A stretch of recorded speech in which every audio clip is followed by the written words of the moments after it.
Të dashur miq të televizionit Alsat, përshëndetje.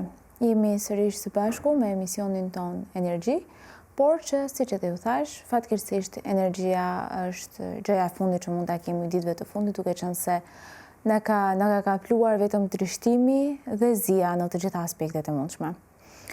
Për këtë se si ndikon dhe si do ndikoj edhe në plan afatgjat kjo tragjedi në Koçan tek të gjithë ne si shoqëri, do të ndjekim një intervistë, një bisedë të cilën e ka realizuar kolegja jon Era Xhakova së bashku me sociologen Rezak Jakupi. Duke qenë se edhe me të gjithë mysafirët që i kemi pas kësaj jave kanë thënë, dhe jo vetëm, kanë thënë dhe kanë qenë të mendimit se kjo tragjedi nuk do mbahet mend vetëm kësaj jave, vetëm kur janë ditët e zis, por është një tragjedi që do e mbajmë mend gjatë si shoqëri dhe do të na ndikojë gjatë, për të mos thënë gjithmonë, në aspekt emocional, social dhe pikërisht për këtë kanë diskutuar dhe kolegja ime së bashku me sociologen.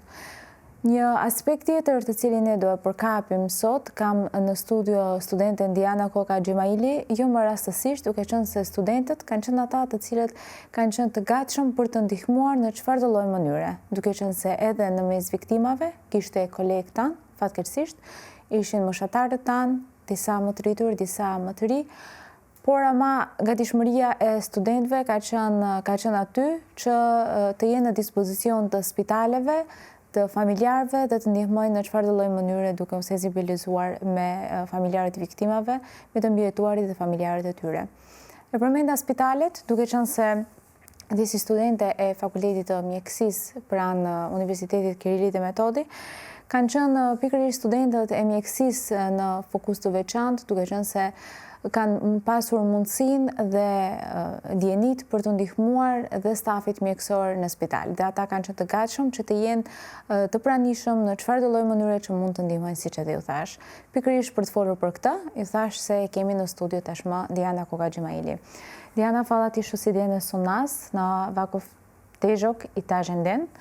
I znam дека и темата не е лесна за да се зборува, но знам дека ти, како координатор на 4-та година на студентите по медицина, си ги организирала сите овие студенти за да се правиме сите заедно, за да може да помогнеме на кој бил начин. Така да ти благодарам и за тоа, и за ова што си денес тука меѓу нас. Ви благодарам што ме повикавте да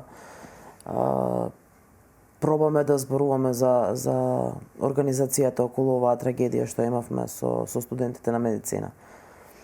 Кажи ми, каква беше реакцијата на студентите на УКИМ уопшто и после особено на МЕД, на медицински факултет?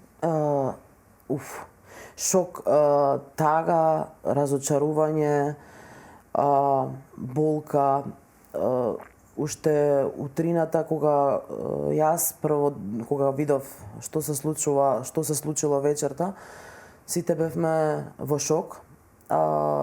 Се уште мислам дека сите колеги не можат да се опорават од тоа што се случи, затоа што на некој начин некои колеги беа поврзани со луѓе, изгубија своји блиски луѓе таму, роднини, пријатели, некои од нас не познаваа таму луѓе, меѓутоа сите многу не погоди, бидејќи се сите тие млади луѓе како и ние, а нивниот живот или заврши, или беа многу тешко повредени.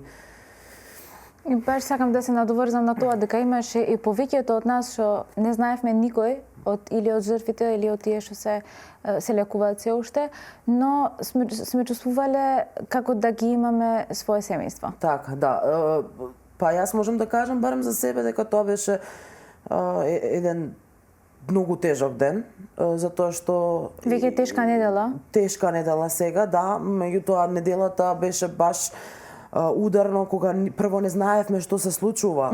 Родители бараа своји деца, колеги ми пишува колку оди види дали мој човек и со име и презиме види, одев да гледам, да барам, ама најтешко паѓаше кога не можеше да се најде некој од луѓето што ги бараат во клиниките во Скопје. Пошто се уште немаше конкретни информации. Или немаше информации, или воопшто не беа донесени таму, а тие добиле таква информација, или само со надеж дека можеби бидејќи не ги нашле никаде, ќе ги најдат во Скопје, меѓутоа За жал, поголемиот дел од луѓето што ги бараа не успеавме да ги најдеме во клиниката или било која болница. Било која болница во Скопје, За жал. За некои не само во Скопје, туку во некоја болница. Така. Одлуката од факултетите беше однесена веќе и од првиот ден, од неделата. Значи, толку брзо да се однесува една одлука кај сите факултети во нашата земја, ја имам видно само за време на ковид, кога требаше сите да се евакуираме од сите градови, да седиме дома, ова она знаеме како беше пред 5 години. Но многу се зачудив и баш ме радува фактот што бевме толку организирани за еден ден да може да се прекинуваат сите активности, значи да се донесе одлука за да се прекинуваат сите академски активности. Како сметате вие како студент субјективно, но и по реакцијата на колегите, каква мислите дека беше оваа одлука, добро донесена или немаше потреба? Како мислите? Апсолутно одлуката беше на место. Тоа знам дека го дискутираа факултетските студентски собрања, односно председателите на факултетските студентски собрања заедно со нас, делегатите и координатори во групите, се издискутира на брзина, се поврзаа, ги откажаа наставите, конкретно медицински факултет имаше таа недела и колоквиумска недела, ја откажаа и колоквиумската недела затоа што едно што беше шок за сите, друго треба да разбереме дека во тие моменти имаше луѓе кои изгубија своји блиски и не би било пожелно така што јас го поздравувам тоа што се направи и што ги откажа академските активности, иако академските активности не се откажаа во целост. Знам на факултетите дека се уште се собираат во знак на одавање почит, кој колку може, така што ја посветивме оваа недела на мирно или мали мирни собери или на одавање почит, едноставно со тоа што немавме настава и испити и така натаму. Да, сакав и на ова да се надоврзам дека имаше и други активности организирани од страна на факултетите, координаторите, организациите што се поврзани со факултетите, значи имаше протести, маршови, така? Може да ми кажете нешто повеќе за вака, ние Универзитетското студентско собрание при Универзитетот Кирил и Методи во понеделникот имаше организиран мирен собир во 12 часот на платото науки. Таму ние сите, дури од нашиот факултет, од Факултетското студентско собрание, па и другите студенти колеги дојдоа да одадат почит. Моментално, потоа Универзитетското студентско собрание мораше да ги откаже понатамошните собери заради недостаток на медицински персонал кој беше посветен на други работи, во моментов поитни да присуствуваат на собери кои што се од студентите. Меѓутоа, оставија одврзани раце за факултетските студентски собрања да организираат на свој ниво некои дали собери и така натаму. Моментално нашиот факултет одлучи дека треба една недела барем оваа недела да изостанеме од одржувањето собери, бидејќи ние сме во клинички центар, таму има се уште жртви, има се уште родители и не би било пожелно ние таму да се собираме сега за сега. Меѓутоа, следната недела верувам дека ќе се организираме за понатамошен собир. Спомнавме до сега студенти по медицина, клинички и така натака. Каква беше, значи колку беа важни студентите по медицина, особено во овој случај? И како дел веќе? Да, студентите по медицина се особено важни затоа што ние како студенти немаме не сме оние кои што можат да влезат во сала, да оперираат со лекарите, да се погрижат директно за здравјето на пациентите. Меѓутоа, ние сме превениравме на некој начин настанување на некоја поголема штета кога се однесува на родители си ги чекаа своите деца пред болниците. Не јадеа, не пија вода, не земаа ништо и во тие моменти беше клучно барем колку што можеме ние да помогнеме за да не отежниме работата на лекарите дополнително и не дај Боже да има некои поголеми жртви што се однесува на да се поврзани на некој случај. Да, повеќе бевме во односот на превенција од понатамошни несреќни случаи и бевме тука како психолошка поддршка. Ние се понудивме исто така и за ако случајно треба да влеземе во болниците, меѓутоа немаше таква моментална потреба од нас. Бевме околу со пациенти, со родители, со фамилии, со пријатели, меревме притисок, значи се доколку требаше некоја терапија во моментот да се даде, ја дававме. Имавме лекови, тука беа и пунктовите на Црвен крст, така што сите некако бевме во хармонија, иако немавме официјално ништо договорено да бидеме во хармонија.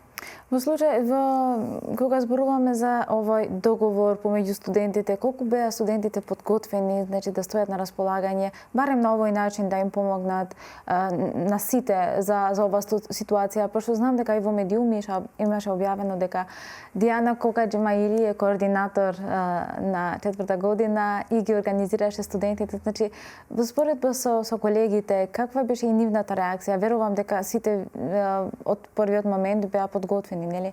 Така. Јас за моите колеги можам да кажам дека тие се едни дискретни херои во моите очи барем, затоа што јас утрината кога станав, тоа беше недела, не требаше да бидам будна во 6 часот. Јас станав, скролајки видов дека има несреќа. Јас веднаш пристапив во комуникација со нашите надлежни на факултетот. Рекоа моментално мораш да одиш да видиш по клиники. Трнавме во клиниката, хируршките клиники, проверивме, таму моментално не требаше помош. На трансфузиологија се обративме, на градска потоа. Во меѓувреме, кога другите колеги почнаа да гледаат, и ние имаме факултетското студентско собрание при медицински факултет, има своја група каде што ние комуницираме. Пишавме председателката заедно со колешка, мислам од 5-та година, искомуницираа со Црвен крст, каде треба да помогнеме веднаш. Значи јас бев сигурна уште сабајлето кога ја дадов изјавата дека јас позади мене сигурно го имам факултетското студентско собрание, а потоа и колегите кои ми пишува, бара начини како може да помогнат, се организирале да направат сендвичи по студентски домови, да донесат апарати за притисок, се што требаше, они беа спремни. Крвна група, јас имам посебна крвна група, нулта негатив, јас имам АБ негатив, како да помогнам. Значи се што треба тие беа спремни и самите се нудеа, што е најважно како можат да помогнат колегите. Ние како студенти по медицина го кажуваме, го даваме тоа Хипократовата заклетва при крај на студиите. Так. Дали мислите дека по овој случај може да се помисли на тоа Хипократовата заклетва да се даде уште од почеток, пошто ние уште од почеток го имаме тоа солидарноста внатре во нас, дека сакаме да помогнеме, иако не можеме, значи како што спомнавте и вие, директно да правиме операции или не знам што, ама на некаков начин некој требаше да прави и тоа, да мери притисок или да дава терапија или да се хидратираат луѓето. Так. Пошто и тоа е дел од лекувањето на некој начин. Видете, јас не мислам дека Хипократовата заклетва треба да се даде на почеток. Во Хипократовата заклетва има делови кои студентите на почетокот ги немаат. Значи, тие не се лекари на почетокот на студирањето, не се на некој начин се уште не им е времето за да дадат Хипократова заклетва. Сметам дека е во ред што секаде во светот, па и кај нас се дава Хипократовата заклетва по дипломирањето, затоа што таа заклетва е нешто што мора секој доктор да почитува и тоа всушност и не прави посебни. Хуманоста, почита на колегите, на професорите кои те учеле, сето тоа следува отпосле. Ама, кога сме веќе кај ова прашање, има нешто што е традиција и на медицинскиот факултет во Скопје, па гледам и во повеќето европски земји, студентите на почетокот се вика церемонија на белиот мантил или бела заклетва. Тука студентите се запознаваат со етиката на целата медицина. И сметам дека тоа вака досега е во ред, а и ако ние треба, нас не ни треба Хипократова заклетва, затоа што со самото запишување на медицински факултет ние сме се договориле со тие работи. Да, дека сме хумани. Кај ова сакави да изразам. Така, тоа дека е да помогнеме на секого без никаква разлика. Да. Како што беше и случајот. Без разлика на вера, нација, пол, ништо, род, ништо не може да дискриминира за да може да помогнеме. Сметам дека тоа е така како што е најсолидно. Како мислите дека беше организиран здравствениот систем во нашата земја поврзано со оваа трагедија? Па знаете како, тие лекари се наши професори, доктори, асистенти, некои од кого ние учиме, како треба понатака да постапуваме. Целиот систем, јас сметам дека беше добро организиран. Зошто? Например, и во Германија кога беше нападот, терористичкиот напад сега скоро, лекарите и од другите покрајни се собраа за да помогнат директно веднаш. Значи, во таков настан на тотална на страшна деструкција, каде што има многу човечки жртви, нормално е да е потребна помош на медицинскиот персонал, значи сестри, лекари, се што може да биде од помош во моментот е потребно. Така што јас мислам дека тие многу добро сите се изборија добро, само што би додала дека можеби би било од помош кога би се разгледало повторно отварање на центарот за изгореници. Без разлика дали се тоа 4 или 5 луѓе, најкритичните ќе ги сместиме таму за почеток, па понатаму како треба. Значи, имаме одличен медицински персонал, посветен медицински персонал, луѓе од кои ние учиме, луѓе кои ние ги почитуваме и ги имаме како пример. Ги имаме како пример за како понатаму и сметам дека тие се прекрасни доктори, дадоа се што може од себе во тие тешки денови. И се уште. Мислам и се уште се, да. Да.